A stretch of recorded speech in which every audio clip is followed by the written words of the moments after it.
Many coaching clients initially approached me and said, I'm trying to choose if I should use AI in my business or not.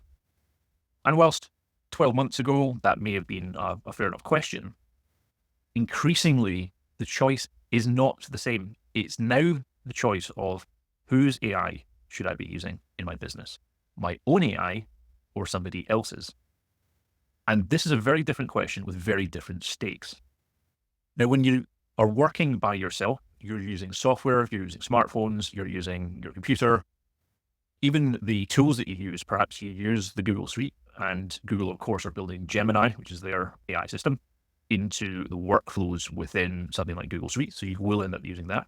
Your clients will be using AI. Your contractors or suppliers, again, they will be using AI. And the thing that sets you apart as a business is not often what you do or the service you provide, but it's how you do it. What is your style? What is your voice? What is it about you that connects particularly with your client? And the biggest danger for most businesses is actually losing that connection, not because they started using AI, but because they started to use somebody else's AI, because the how something is done is built into that.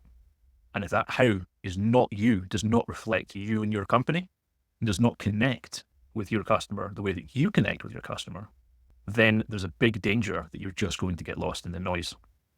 So how you use AI, what AI you choose to build into your business, and how much transparency you have over that and control you have over that is going to determine how you stand out or how you blend in as we move forward. Let me show you a couple of examples to show you what I mean. Now, one of the sort of stereotypical uses for AI is doing something like creating social content or content with things like LinkedIn or Pinterest and so on and so forth. So let's just have a quick look at what this might look like, either using your own AI system or using somebody else's. So we use ChatGPT, which we're in just now, and I've created a couple of digital assistants, which are really easy to create. I'll show you how to do that shortly.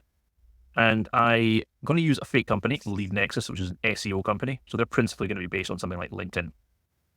When you're creating a social post, you probably want to do some research first, and then you're going to want to create a post based on that research to make sure that it's high quality and relevant to your audience. So if I do at, and I do LN for linked for LeadNexus, and go researcher.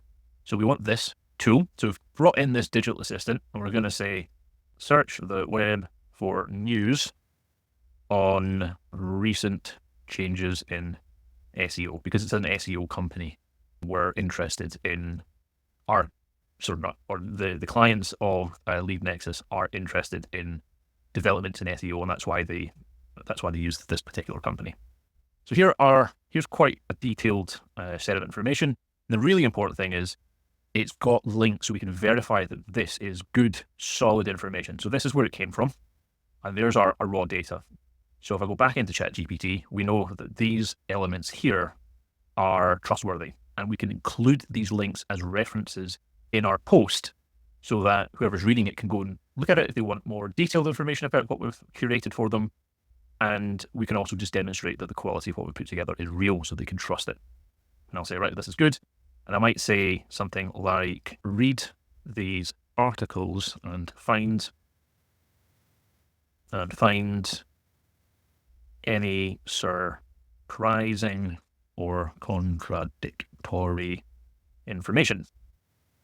So now what we're getting the AI to do is look through the details of all of these actual articles, not just the summaries, and find anything that's particularly interesting or contradictory. And it's writing out some stuff. Now let's have a look. What will we take?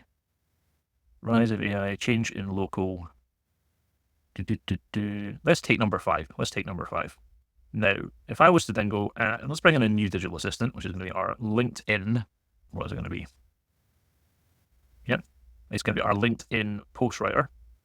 And we're going to say, write article on number 5.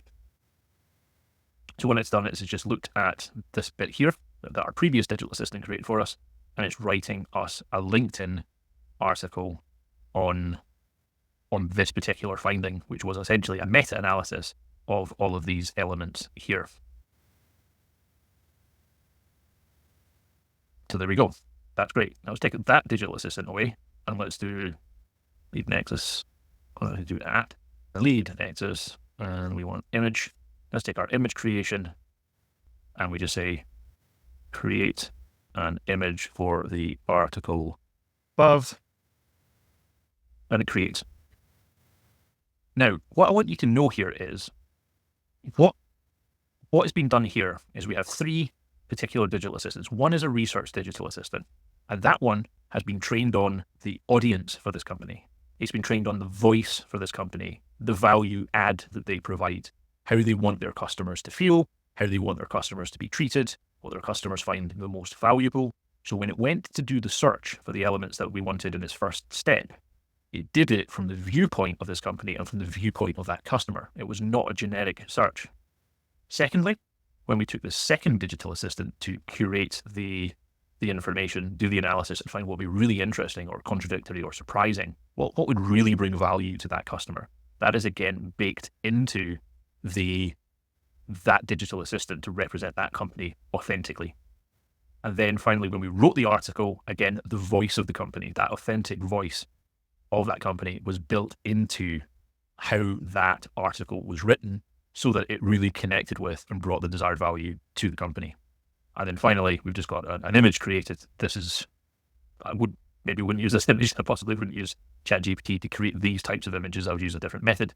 But again, you can pre-load the instructions on how that image is to be created so that it is in line with the brand values and the branding and imagery of your own company if you have a particular, brand definition. So that is very different to using somebody else's AI. If you use somebody else's AI, then all of that bespoke element that speaks to your customer, that speaks in your voice, that analyzes everything from the viewpoint of the value proposition that you have for your customer, all of that's lost because the other company's AI, the generic AI, the built-in Google Assist or Copilot or whatever it is, doesn't have that background information.